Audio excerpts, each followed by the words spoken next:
Mark Sommer, you graduated from West Virginia University Institute of Technology in industrial management and mechanical engineering technology. You worked as an application engineer, sales engineer, and all the way up to a managing partner. And then you decided to start Sommer Energy Technologies in 2019. It's not often that you get to meet a managing partner of anything, especially not one who then decides to leave that job to start their own business. Mark, tell me the story behind that. Okay, so the managing partner thing, that was actually another business that I started. So I started Summer Energy Tech in 2019. At that time, I was in a management position that I was managing the Northeast US for a major distributor of stationary natural gas engines. And then, so I started Summer Energy Tech December 2019. Yeah, so I incorporated in December 2019, went live with the business mid-January 2020. And then the opportunity came up to be part of, I was actually a founder of a second business. So that's where I was the managing partner of another business while continuing to operate Summer Energy Tech and the other business called Allegheny Control Products. It's related. It was serving the same market, but for a major controls manufacturer. So I didn't leave that. I sold my share. I had some other opportunities come up with Summer Energy Tech. So we founded Allegheny Control Products in the summer of 2022. And February 2025, I sold my share of the company to my partners and went back. So I was 100% Summer Energy Tech for 2.5 years. And then I was splitting my time between Summer Energy Tech and Allegheny Control Products, which I was a partner and managing. Then I sold my shares back to have 100% concentration back on Summer Energy Tech. So yeah, I did not leave a managing partner position. That was again another business that I was a part owner of. So you were actually running Yeah. two So similar companies at the same time. yeah, yeah, both in the really both focused in natural gas compression. One was a controls company, and the other more mechanical. So yeah, just like kind of like what entrepreneurs do, right? You start a business, you make some money, and you roll that into another one. Then I divested my ownership of the one because again, there was some big opportunities that came up, and there was just no way to do both. So I went forward with the one where I decided to put my name on. Yeah, and so it was a totally amicable parting of the ways. I mean, I still, they were my partners, and I still call them my friends. We talk and we see each other at events and trade shows and things like that. Slap each other on the back and say, "Hey, how you doing?" And so yeah, all good. That's awesome. That's one of those things that it's kind of one of the best things you can hear is that one of the businesses did so well that you just kind of had to exit the other one to manage the one that's like getting so many opportunities, like you said. That Yeah, is really interesting. So yeah. what made you want to start Sommer Energy Tech in the first place? All right. So I'm in my mid 50s. So I was one of the last generation of true paper boys. So when I was 11 going on 12, I got a paper out. And the reason I got the paper out was, well, I wanted a paper out because I wanted to deliver papers and make some money. Well, it was available because the family that had it had really just kind of let it go. So when I took that paper out, I was 11, almost 12, because you had to be 12 to be a paper boy, and it had 32 daily. This was the Pittsburgh Press, which doesn't exist anymore. I had 32 daily for Sunday only customers. So I realized, while I was walking the paper out, that it seemed like about every other house was not a customer. I just thought, well, this is pretty silly. I'm walking past these houses anyway. They should be getting the paper. So, and there were some incentives from the Pittsburgh Press to sign people. It was like, I think you got a $5 bonus for signing up a new customer that would get, they'd sign a 13-week contract, you get a $5 bonus. People said, well, we stopped getting the paper because they weren't doing a good job. The paper was wet or was it late or it didn't come, blah, blah, blah. So anyhow, well, I said, well, just give me a chance. Enough people did. And I literally doubled the paper out. So that 32 in like, I don't know, 6 or 8 months, this was a long time ago now. So this was 44 years ago. So the memory, I don't remember the exact details, but my daily customers were somewhere in the 60s, like 65 or 66. and daily and Sunday customers was right around 80. So I just had that entrepreneurial spirit. And back then too, to be a paper boy, you didn't get a paycheck. I realized what a great business education that was.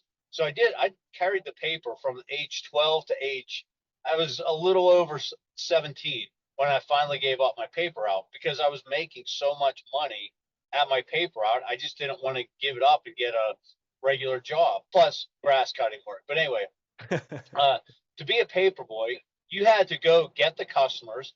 So you had to operate the route, which is getting the paper to their home. The papers got dropped off at my house. You had to get the paper to them clean, dry, on time. Then you had to go collect the money. So I would start collecting on Thursday because on Friday, the Pittsburgh Press route manager would come by with, I had a bill to pay, 60 some dollars every week. So as a 12-year-old, here was my business education: sales, operation, accounts receivable, accounts payable, customer service.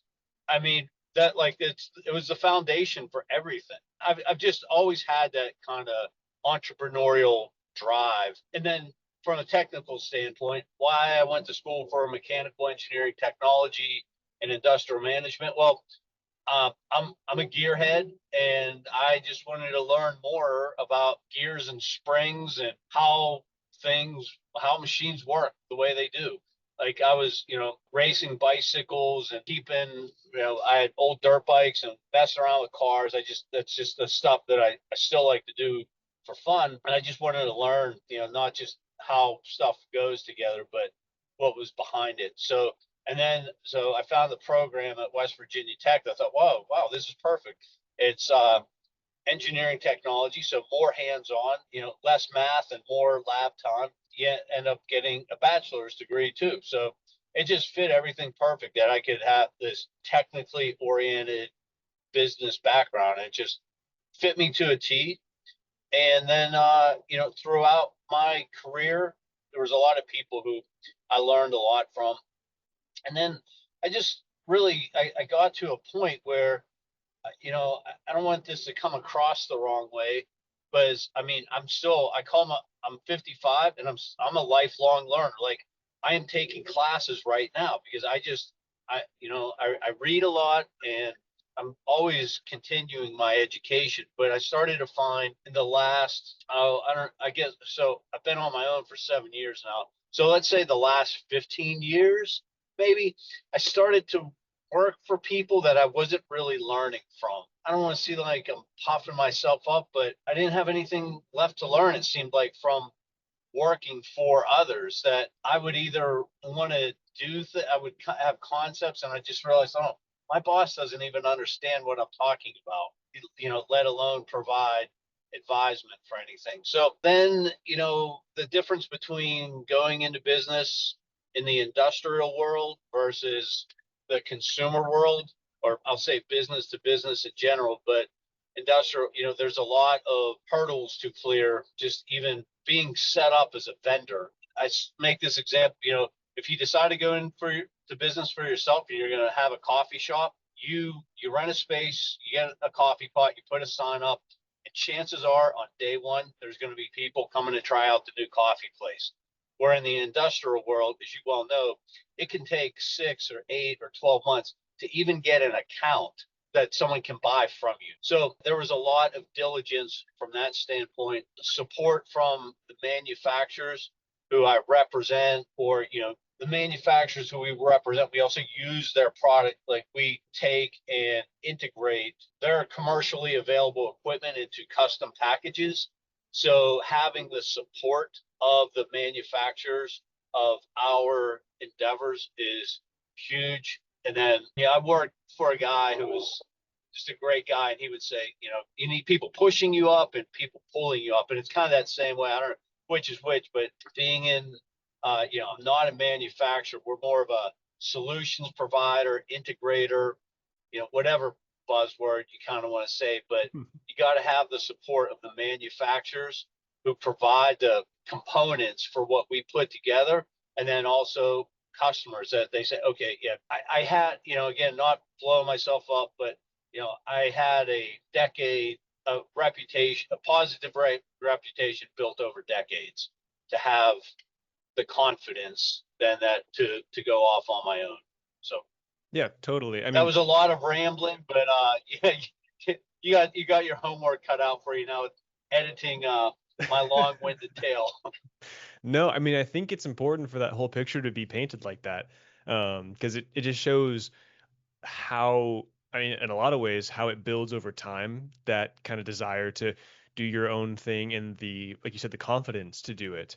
I mean, I think it's fascinating that from a very early age, literally your first job was Yeah, something that gave you that entrepreneurial drive. And in my opinion, I think it's something that people can learn, because fundamentally what it comes down to is seeing and looking for ways to just make stuff better around you, and yeah, then like being able to put together like just very like separate topics into a bigger picture. I mean, you talked about yeah, running a paper route. A lot of people would see that as just delivery and delivering the papers, but I mean, you made a very good point. It's accounts receivable, accounts payable, it's customer service, it's everything.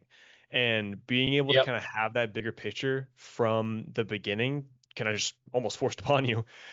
You were yeah, probably destined for it from the beginning, and I don't think you're blowing yourself up at all, in what you were saying about being able to learn from the people around you and above you. I mean, that's just kind of the unfortunate truth, I think, in a lot of corporate positions, is that yeah, you just get to a point where people can be very complacent, and for someone who has that drive, or even just thinks they might have the drive, that can get old really fast. And I mean, honestly, that's kind of a little bit of what I felt. Not with my previous employer specifically, but just kind of in general. I worked as an yeah, engineer and found pretty quickly that it just wasn't for me. Like I wanted to start my own thing. I wanted to be able to say, hey, this is what I can provide. This is why I'm wanting to provide that thing. And I get to put people on my schedule. I get to say, hey, it's nice to meet you. I'm Austin, and this is what I can do to help you, not this is what my boss told me to do for, the internal customer and oh my, all this stuff. It was just not my place. It didn't yeah, vibe with what I wanted. And so it sounds like it's somewhat similar from that perspective. And something that I'm curious about kind of yeah. in what you're And saying, is you mentioned how the industrial world is honestly even more difficult than just a lot of more traditional businesses. Would you say that's one of the most difficult times you've had in business, was just getting started? Or tell me about a time that was difficult in starting and running your own company.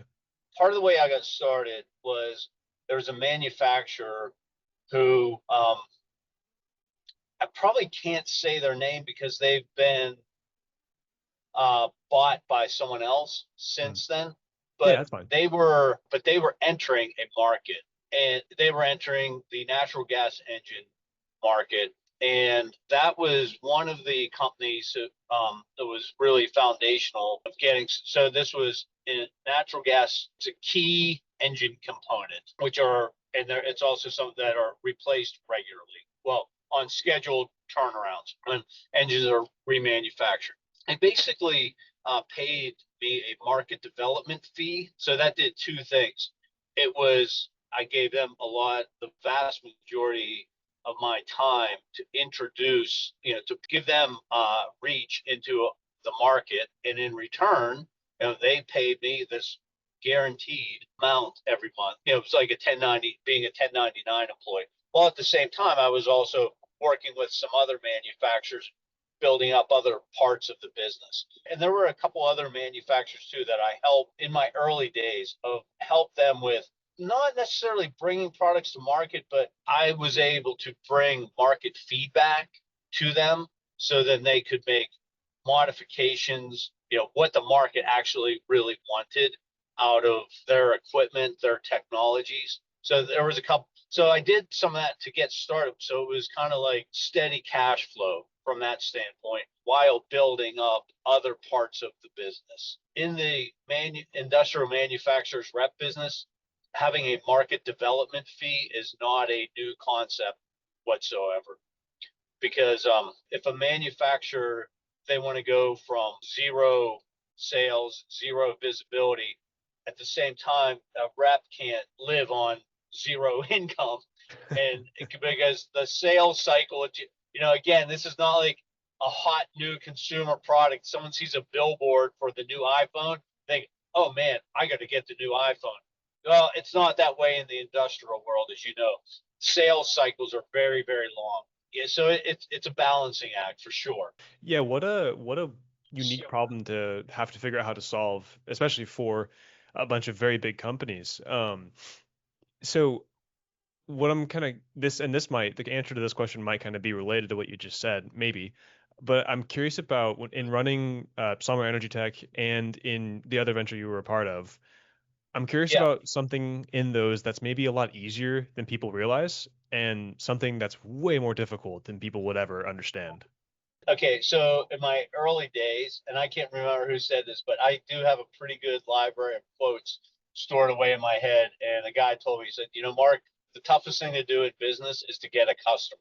And that is the truth. So it's not about being, the life of the party kind of salesman slapping people on the back, but just that whole, the process, it is, it is difficult. So, boy, I guess things can be simple but not easy. There are some when I've had some opportunities over the years now. It's crazy when I think that I'm getting close to being in business. Well, I'm closer to 10 years now than 5 years, which is just crazy. But I mean, even just some recently where I've had opportunities to take on product lines and couldn't get to an agreement. And it was really because it's great stuff, but at the same time, it's pushing a rock uphill. And if you have limited resources, where do you spend your time? Right now, Summer Energy Tech is two people. It's me and my son. My son Jesse, he's a young, super talented mechanic and mechanical engineer. Without him, we would not be in the position that we are now. Jesse joining the company really well. He was in high school and then college, and then while he was in college, he was working for Allegheny Control Products, the company that I was a partner in. And then when I divested my ownership, he came with me to Summer Energy Tech, and the things that we've been able to do to get because of him, work we've been able to take on, service work. It's just, yeah, it's incredible. So we are resource limited from that standpoint, and I'm on the cusp of hiring someone else, but I'm wrestling with who do I hire, because we have a couple different positions. We have a couple different slots I could put someone in, but they're not really crossover with one another. I'm trying to think of what's easy. Honestly, nothing's easy, but it's simple. And if so when I say, hey, if I can do it, anyone can do it. But then again, you say, well, if it was simple, if it was easy, anyone could do it. So it's not really easy, but at the same time, it's not. There's nothing that's insurmountable, and you have to have the discretion, the discernment, maybe is the better word, of something that might look good, but then it's reality that you're just putting a rock uphill every day and not making any progress. So I guess I'll just have to say there's nothing easy, but everything's doable though. There's no insurmountable challenges.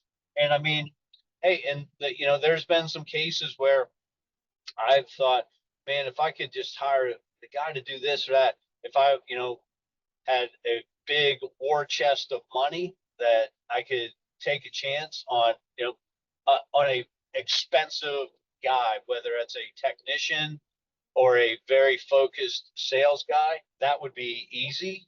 But it's not. So it's kind of like corporate buzzwordy. We're just growing organically, but year over year. So if it was March of 2025 went back to 100% Summer Energy Tech, I mean, when I look at what we were doing last year was really good, and just the opportunities that we have this year are just incredible. And I guess I can come back to my paperboy story.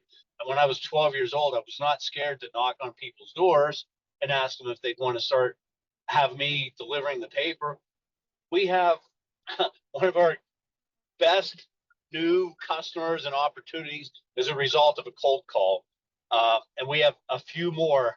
I mean, so there are still some like doing business the old fashioned way of you do some homework and I identify opportunities and then you go knock on their door. So I guess, okay, so maybe that is easy.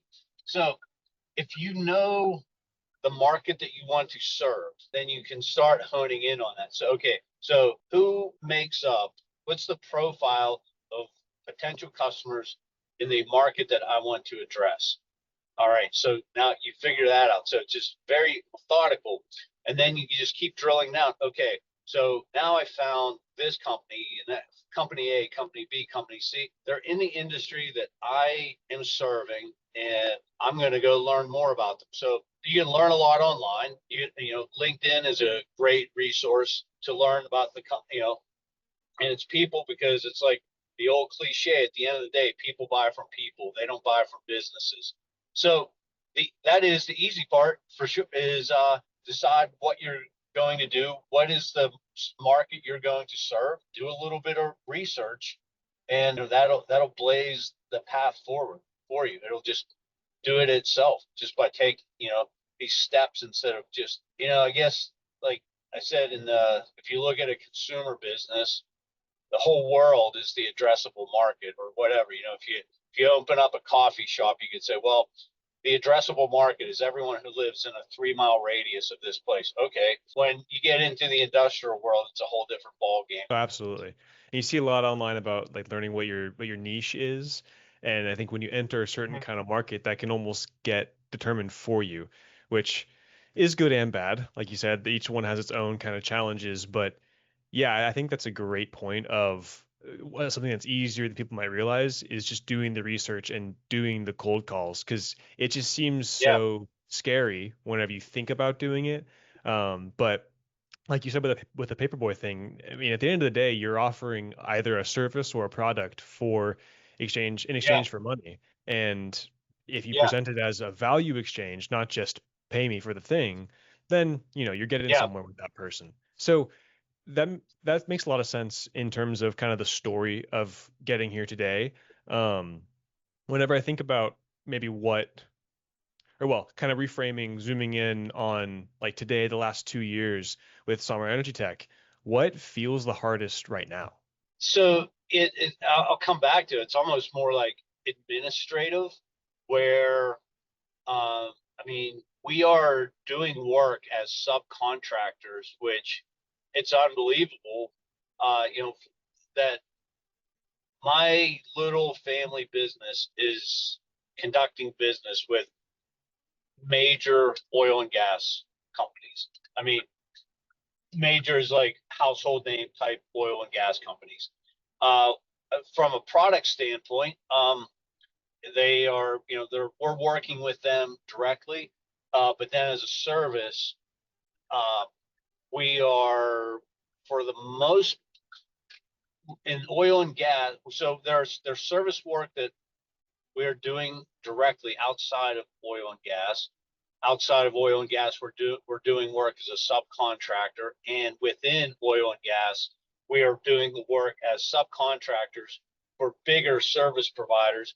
We provide specialty services, and the reason for that is maybe from your just recent past, IS Networld, if you've ever heard of that. Yeah, heard the name. Yeah, so it is absolutely brutal. It is this third party, uh, I guess, safety and OSHA administration. So, long story short, companies now, service providers, to join IS Net World is not a big deal. I think it's $1,500, but then the actual cost that it just keeps going up, and the the cost is one thing, but you're not just writing a check, it's the time and documentation that constantly has to be provided. So generally the oil and gas companies, and now in the Marcellus shale, there's no small players left anymore. They are all big. And in order to be a contractor with them, you have to be in ISNet world and have the full compliance. And there are aspects of ISNet world that don't even apply to us. So I would literally have to provide OSHA documents that don't apply. So I would have to forge documents. So we just don't. So because of that, we have some partnerships, and I actually just signed, I don't know, 2 hours ago, I signed another contract that we are subcontractors for a larger service provider. We, Summer Energy Tech, between myself and Jesse, providing some specialty field service work to them. So it's under their master service agreement, under their contract. So that a lot of our oil and gas service work is where we work as subcontractors for major service providers, and just because it feels like they're trying to keep the little guy out, because you either have to hire a full-time safety guy who does nothing but ISNet world administrative work, or hire a one of these. There's a whole cottage industry now of ISNet world consultants. There's a lot of people making a very nice living, keeping paperwork filed, and I did this before, and it's a never-ending battle. So that is in the to be a service provider in oil and gas. That is absolutely our biggest challenge. Is that that is it's a big hurdle to overcome for the small guy. Totally. All the paperwork that you have to do makes a lot of sense. Yeah, What's something that's not growing in the way you hoped? Like you said, business is really good last year, and the opportunities you're getting now, you just signed another contract. Congratulations. What's yeah. not growing with that you hoped kind of would? Well, we've got a really tight, I guess, when, okay, so if I come back to the company that was one of the companies that was really pivotal, foundational, I should say, in Summer Energy Tech getting up and rolling. Um, I won't say but remanufactured natural gas engine cylinder heads, specifically for a Caterpillar 3500 series. And that program, we never got it going the way that we wanted. And what it comes down to is, like, again, in the Marcellus Shale region, I think it's a different story in Texas, but in the Marcellus Shale region, all of the major players, 80% of the natural gas engines are Caterpillars, and all of the the owner operators, and well, should say owner, because put the contract compression guys in there too. They all have contracts with Caterpillar that I don't know the exact verbiage of it, but it seems like there is an annual volume that the owner operators have to hit in order to maintain these preferred discounts from Caterpillar. So because of that, we brought a really good product to market, and there's some success, and there are people who are using um, these third-party remanufactured cylinder heads, but for the most part, the wall we kept running into was the Caterpillar contract that people could not, unless it was just an absolute emergency, uh, go off of the Caterpillar contract. And I understand. I mean, especially now, when we think about the data centers coming in and the demand for engines, that uh, this helps people operators keep their place in line when they need new engines. They get preferred prices on parts. So that is, from a product standpoint, that was disappointing that we did not get that program rolling the way that we did.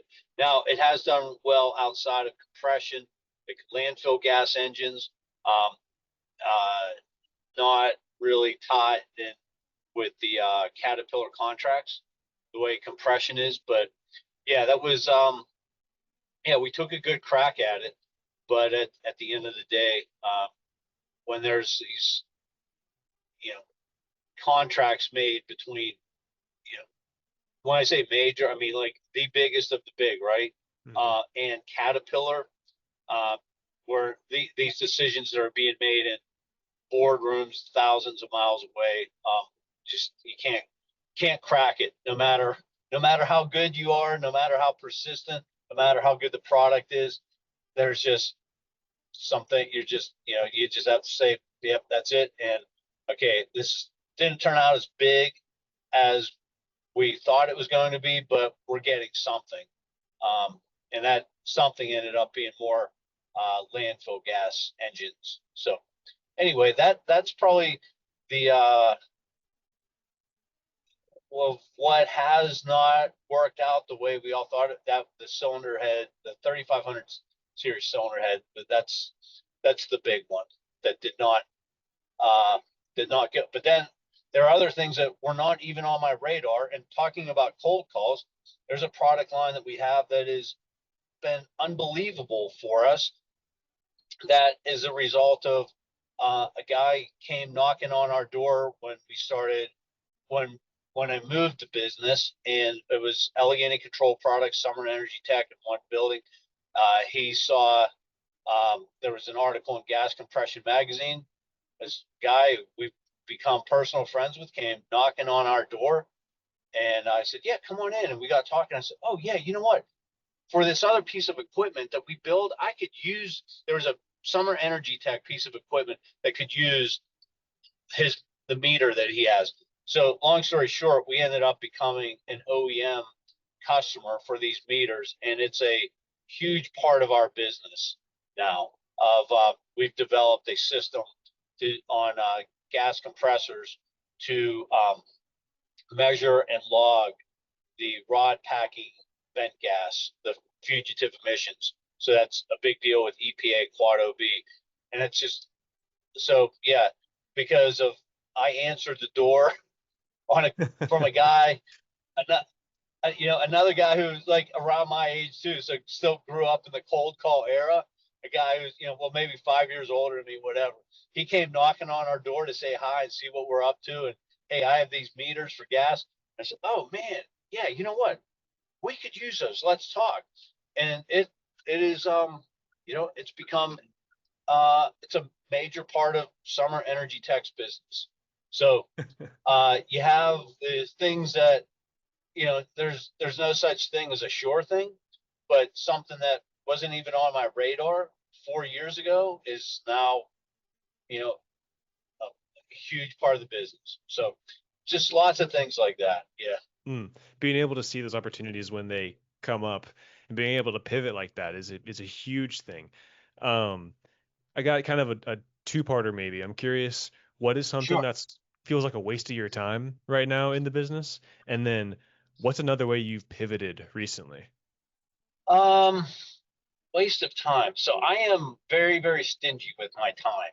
So there are things there. I probably okay. There's one thing I probably do too much of is admin stuff that uh, I probably could farm out, but I just feel like between I use and I don't get any kickbacks for saying this, but from the start, there's a CRM that I use called Pipe Drive, which is really for very small businesses like mine, where that has been incredible for efficiency from basically managing opportunities and projects. Where I feel like for the $400 a year I pay for that, I'd have to pay someone even a part timer 40 some thousand. We use QuickBooks for manufacturing and wholesale for our customer order management and accounting. And so there are some days that I try to do this outside of normal business hours, that I'll get pretty wrapped up in QuickBooks, because I just I firmly have the belief that as a business owner, you better know your numbers. Like what's where's the revenue coming from, where are the expenses going, because if not, you're just you're just playing around. It's like a hobby. But you better know your numbers. Like if you ever watch Shark Tank, the sharks ask you, tell me this, tell me like I could tell you everything like month by month. So it's not I don't get wrapped up in it, but there are some times that I do spend a lot, so it's not wasteful. So anything that I don't again, like we are pretty lean and mean, and so stingy with time. So part of the pivot, though, I will say, is the diversification of the business. So, when I started the company, trying to come up with all these different names. Well, when I started my career in industrial distribution, 1994, every place pretty much, um, every company, every distributor, every rep was the owner's last name. And when I started mine, I thought, you know what? I'm not going to come up with some flashy name. Okay. We're going to serve the energy industry primarily. And I'm going to use my name, energy, and then keep it pretty open. Technologies. So, I mean, when I say technologies, that can be from a gasket for an engine cylinder head, or it can be, some of the world's most advanced condition monitoring equipment and everything in between.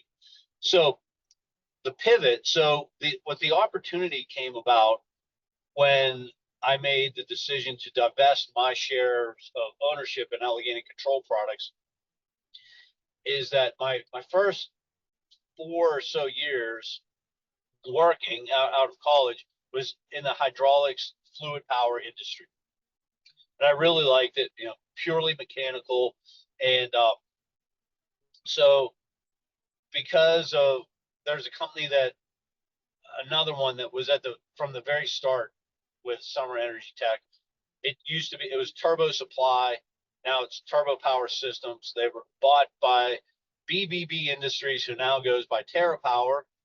A few years ago, TerraPower bought a hydraulic company called Hydraulics, and through a series of events, the Northeast U.S. territory became open.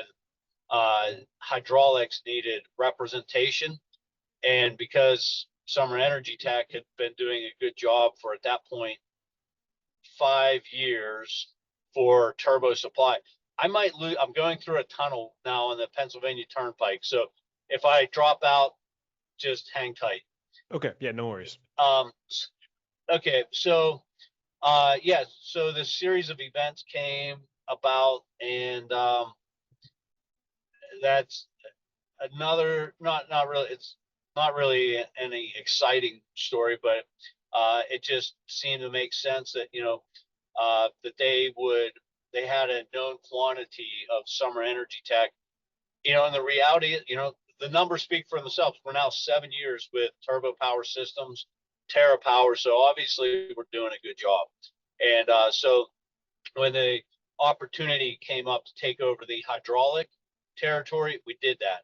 So that is part of it. It's not really a pivot, but it's a diversification. So we have a lot of what we do is pretty tightly focused on oil and gas, but specifically compression. And I joke around about this too, that I said, hey, the idea with the name energy, it can go in lots of different ways. Well, we are still in coal country, Western Pennsylvania. I only live 30 miles from West Virginia. So, in Western Pennsylvania, Northern West Virginia, Eastern Ohio, it's all kind of the same. So we're still heavy coal mine in addition to oil and gas.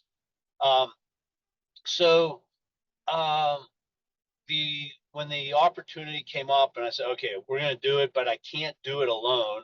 And then that's when Jesse came with me, because that job, it's a full-time job on its own. So when I said, well, I'd have to give up everything else that I'm doing to do just hydraulics. How about if Jesse and you hire my company rather than, me as the rep, you have Sommer Energy Tech as the rep. And you get me and Jesse, and they said, yeah, that works. So that's what we do. So because of that diversification, everything uses hydraulics. If you excavate, your a backhoe, it, hydraulics are just on every piece of equipment, just about. So with that, it's a very nice diversification. Now, a lot of that is still, we have a lot of coal mining equipment, rebuild shops, and hydraulic shops that do nothing but service the mines. And so, they are our customers. So, yeah, so we work with, service providers, rebuild shops, resellers, and a couple of end users, but for the most part, it's service company. So that's part of the diversification that we have. That was my intent from the start. I've heard this said by someone else, and I realize that it applies to what I do. That I never have like a 5-year plan that wouldn't be this big or this many employees or this or that. That I mentioned, I'm a racing fanatic. One of my favorite drivers of all time is Rick Mears, and he would say, I never had a goal to win Indianapolis 4 times. I just would drive anything I could get my hands on and do the best I could at that. And then that would lead me to the next opportunity. And that led me to the next opportunity. And because I would race in all these different series, lots of people were talking about me, that I wasn't just in one thing. So I realized, I've heard Rick say that, and I didn't use that as a model, but then I said, what I've done in my business career, what Rick Mears did in racing, is just do a lot of things and know a lot of people, and just do a great job of what you're doing, and that leads to the next opportunity rather than having some ultimate goal. And honestly, my goal, I want to hire more people, not to say that I have 10 employees or 20 employees.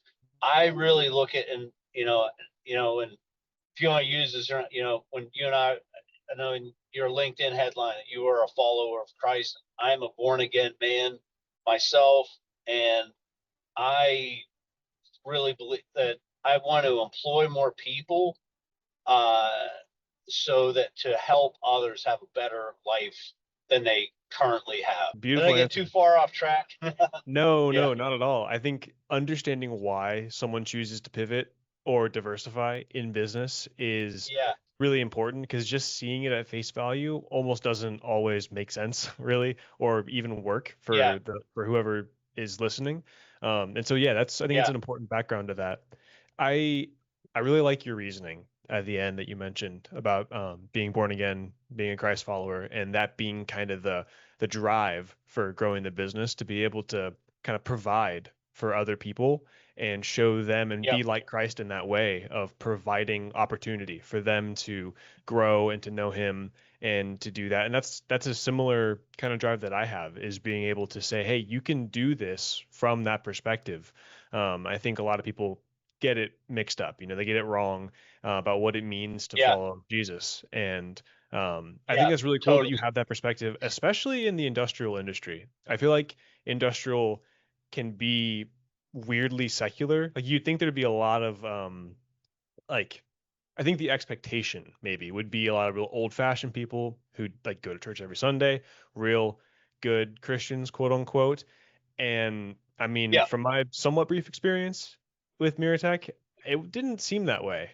yeah, yeah. It is interesting that So what's okay? So um, the guy, and I'll just say him by name. So just I didn't ask his permission. Who made a cold call on us? Man, his name is Ron Shorts, and he's retired now. He was working for Fox Thermal, and so they're the thermal mass flow meters who we use for our broad packing capture Oh, systems. the one you were mentioning Anyway, before? yeah. So I met Ron in 2022, and I'll try to give you the Reader's Digest version of my spiritual background. So Yeah, please. born and raised Catholic, and Pittsburgh is very Catholic. 8 years of Catholic school. As soon as okay, Catholics are notorious for not reading the Bible, but I made my first communion, and at the end of second grade, like you do, and one of my aunts and uncles, they gave me, a children's Bible, or it's like Bible story, but it was the whole Bible. And I was very, very strong in my faith as literally a little kid, and that's because of my mother, who was, she served, like she was on the choir, in the choir. She went to Bible study regularly. Woman of very strong faith. I mean, and a Eucharistic minister that she would take the Eucharist to shut-ins, who could not attend Mass. So I read the Bible the summer of 1979 when I was 8, going on 9 years old. And then third grade in Catholic Church, you can become an altar boy. And I could not wait to become an altar boy. I served. There were some times I realized I went to Mass 8 times a week as an 8, 9, 10-year old. And I seriously thought I was the 13th apostle. But fell away, and I can always tell people, I'm like, I'm not trying to be funny. There was no weird altar boy stuff that happened. You've heard all those kind of, like, my falling away. I mean, I just lost faith in this institution. I realized that now my salvation does not lie with a man of this world or a building or an institution, that my salvation is through Christ. And so anyway, just started thinking that, a lot of the Catholic, and I'm like, yeah, this is kind of silly, that, and being a jerky teenager and all that. But then I would kind of come and go in my faith. But some things started to happen, and I always tell people, I was like, I was not Saul on the road to Damascus who saw Jesus and became Paul. There was just some things that started maybe around 2020 that some things started to click, and just how I was interacting with people and so forth. And then it was sometime like June, July 2024 that I truly, and I know you'll get this, this is stuff I would have laughed at in the past, but I could feel the Holy Spirit come into me. And the next time they had baptism at my church, which happened to be in November, so a few months later, I got baptized. Okay, so now back to Ron Shorts of Fox Thermal. Ron is saying, like so many of us in Pittsburgh, born and raised Catholic, and became born again at some point later in life, we'll say. I was very excited to tell Ron when I was baptized, because I know you will share my joy. And he told me, he said, Mark, that from that time I met you, and you were so welcoming to me when I came knocking on the door, this doesn't surprise me that I'm getting this call from you. And then there's another man who started another company, this company called SCFM Compression, who I was doing some rep work for at the very beginning of Sommer Energy Tech. And they are a Christ-centered business. And my main man there, Steve Miller, like the old-time singer, is a hardcore Christian, born again. And when I called him to tell him, he said the same thing. He said, Mark, this does not surprise me at all, just from having known you for a decade. I take these things now as this isn't me, this is Christ. And I don't want to lie and say daily, because sometimes I slip, like we all do, but I have a regular prayer that I realize what my role can be is that Jesus used me as a vessel, and I will not fight it. Just show yourself to others through me. I'm just a guy on earth, but show people. And I have just let myself be free and open up that way. And now what's amazing, and my wife is born again too. She's about a year ahead of me. When I was a little kid, I always wanted to hug people. And now I'm like, in business situations, now people, we're not talking about our faith. We're not talking about Jesus. We're not having this kind of conversation. And people step forward and hug me. And I'm thinking, okay, this is not me. This is all I'm just doing. I'm just letting Christ flow, because we're just talking about whatever, business. And and I'm not cursing, and I'm not making comments of how good looking the receptionist is or something. And so I think there's like, I see people and they want to hug me and I want to hug them. And I know it freaks out a lot of friends who, that I've had for, like since our college days. Now, we don't see each other all the time, but now when we do, so shaking hands and giving the bro hug, they get, they get fully wrapped up by me. And when we say goodbye, now they're now they're comfortable with getting the full hug from me. But it is, so it's not just me, it's like other people want to hug me, and I just think this is just incredible. This is the Lord. This is all I'm doing when I just pray. Let me be a vessel. Show yourself. I'm not going to fight it. I'm here for you to show yourself to others, and I feel like it's happening when those things do. So Oh yeah, praise God for that. What does it feel like to have two people kind of separately tell you like that way you were saying, yeah, I'm not really that surprised, and from the moment I met you, this is not a very surprising thing. What does that feel like? it's unbelievable, and it's humbling. And then at the same time, the last couple of years I have gotten to know like I read the Bible and a lot of biblical, like authors like John MacArthur, for example. Mhm. Okay, so all biblically based books, and I think of myself just, okay. Well, like yesterday at church, our pastor's doing this thing called nine heroes, and yesterday it was Nehemiah. And so when me and my wife and my son, we were talking, and I said, yeah, I like it because I realized, like, I feel like I'm one of these Old Testament guys who is now, I'm just always repenting and praising and never asking for anything. So like there's that, and I'm not good at remembering the chapter and verse, but I just think that, I know that, how I was, that I wanted to serve the Lord so badly as a little kid. I was, 8 going on 9, and I was an altar boy until I think I was probably 12 when I was done being an altar boy, just because it didn't seem cool anymore, to be a middle schooler and be an altar boy. And, so just get caught up in the world, right? But Yeah. I think what it is, that desire to serve never left. I mean, that was just in me, when, kids are uninhibited and everything, right? So until I became inhibited by what I thought was cool, what I thought, what, would girls think I was corny if I was an altar boy? So I'm not going to be an altar boy anymore, that kind of thing. So it was always there as much as I was bearing it. And I mean, I've had some really neat supernatural dreams the last couple of years.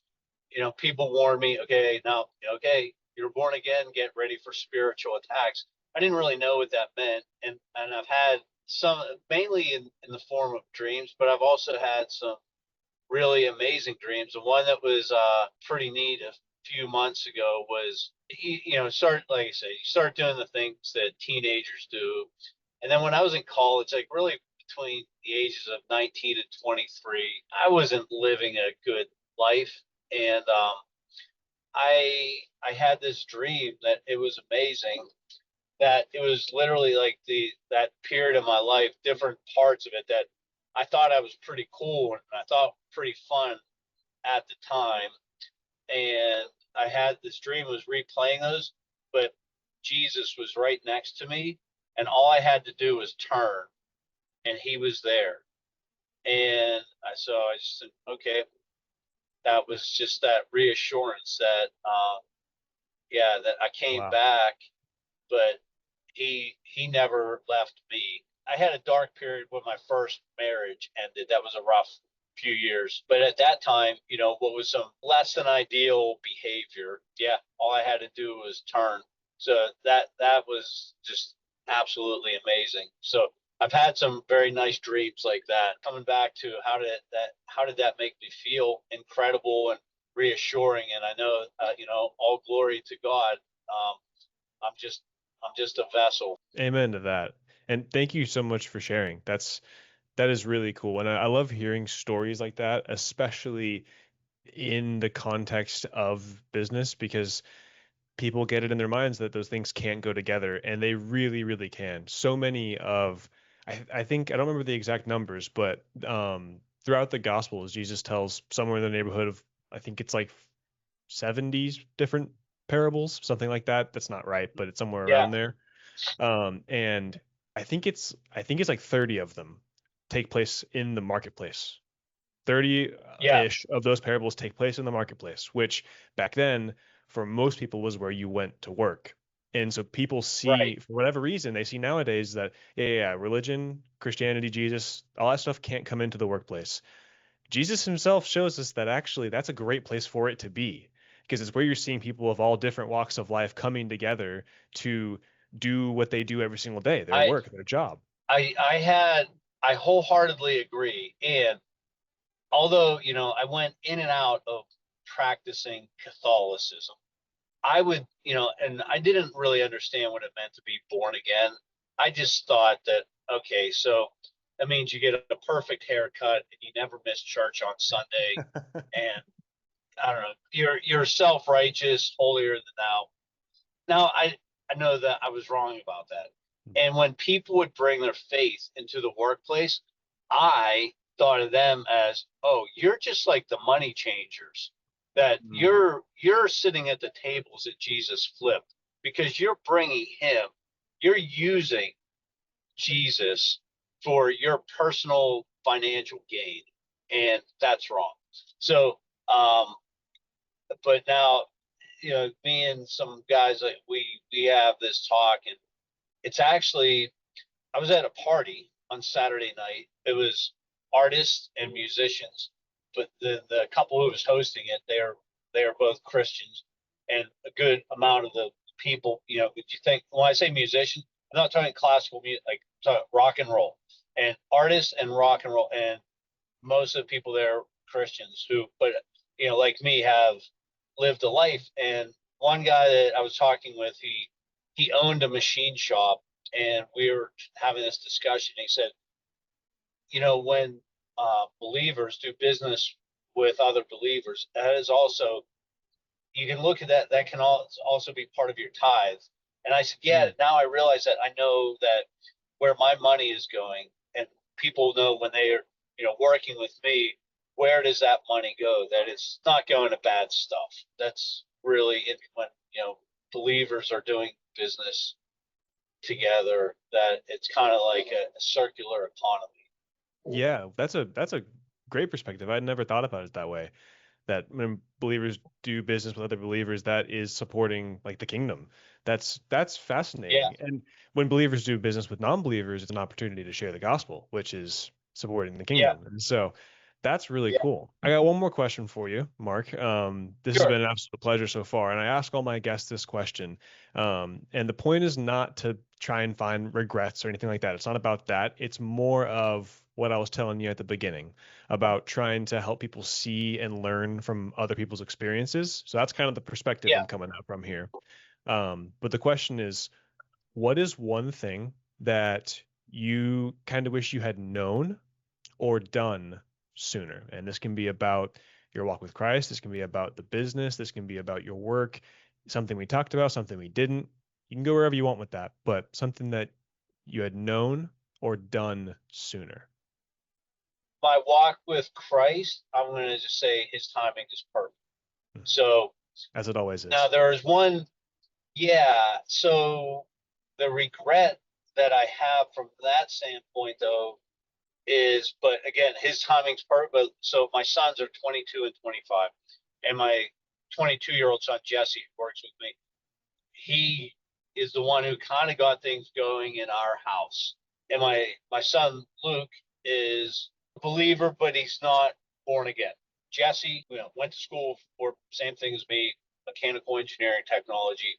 Luke is an Acura master technician, and the things that we, when they were little kids, to what we still do together now, is riding dirt bikes, building cars. And I've had a regret that, man, what if Christ was in our home, the way we were, doing things not instead of, but in addition to, Mm. that if Christ had the prominent role in our home more so than dirt bikes and cars, say. Okay, so that's a regret of the timing, but I just, Christ's timing is perfect. And I really, because I don't question anything now. Okay, what would I have done soon? Probably starting the business. I could have a couple years earlier, but again, all these things, it does come down to timing. If you would have asked me this question 10 years ago, you'd probably get a very different answer than you're getting now. But I really believe that as a born again man, follower of Christ, I don't question timing, anything, and even these less than ideal moments in my life, sinful moments of my life, it all pointing to to where life is now. So now when I made the decision to start the business, so I get, coming back to my background and my wife's background. So um, that I in my household, my parents operated their own businesses. They're separate businesses. But so my dad had a real estate appraisal company that he's 83. He just got out of it 4 years ago. My brother still runs it. And my mother had a writing business called Pro Pen Writing Service that she was writing newsletters for different local businesses. They're like when there actually used to be like bank chains that that they had, like not everything was either one off or national, but anyway, so that was just, I was just used to the talk at the dinner table of having self-employed parents. And my wife Audra, her father and mother, they had a business that was more commercial industrial, that they designed and built these engineered steel buildings. And my wife Audra is self-employed. So when I told her, there were these things coming together between the cylinder head reman guys and the compression package guys, she said, you know what, I'm I'm gonna do it. I'm gonna start my own business. And her response wasn't, well, how are we gonna pay the mortgage? How are we gonna pay for this? Her response was, I have been waiting for this day for so long. That's important. We both live ups and downs of the business. So it's really to have the right partner in life, that when Audra has a big win, you know, I understand what it took to get that. When I have a big win, she understands what it takes to get that, because we're not in corporate type of jobs that, she put her name on her company, I put my name on my company. So just like my parents operating two businesses in the family, and her family had, her dad was the engineer and the face of the company, sales guy for want of a better word, and her mom was the admin. It's just kind of like in our blood, I guess, that when you grow up in that atmosphere, it makes it very different. There you go. Ladies and gentlemen, Mark Sommer. Mark, thank you so much for hopping on this call. Your story is Yeah, is really interesting and fascinating because going from corporate to starting your own thing is a pretty big jump. Doing two things at once is a big jump. And then having to divest from one of those is yet another pretty big change. And then all of that while, slowly finding your walk back with Christ, being born again. It's just all so fascinating and feels like kind of vaguely reminiscent of what I'm going through right now almost. And maybe in slightly different order, I suppose, but it's I think yeah, it's the kind of story that more people need to hear. And because I think a lot of people kind of need almost permission to do the things that you've tried to do and succeeded in doing. They need permission to try. They need permission to talk about it. They need permission to be bold in their faith and in their, trying to start a business, or even just simpler things like asking for a promotion at work or asking a girl out, whatever it might be. I think they need permission and they get it from hearing stories like yours. So I'm really yeah. grateful that you're able to do this and I appreciate your time. Yeah, for sure. It's been great.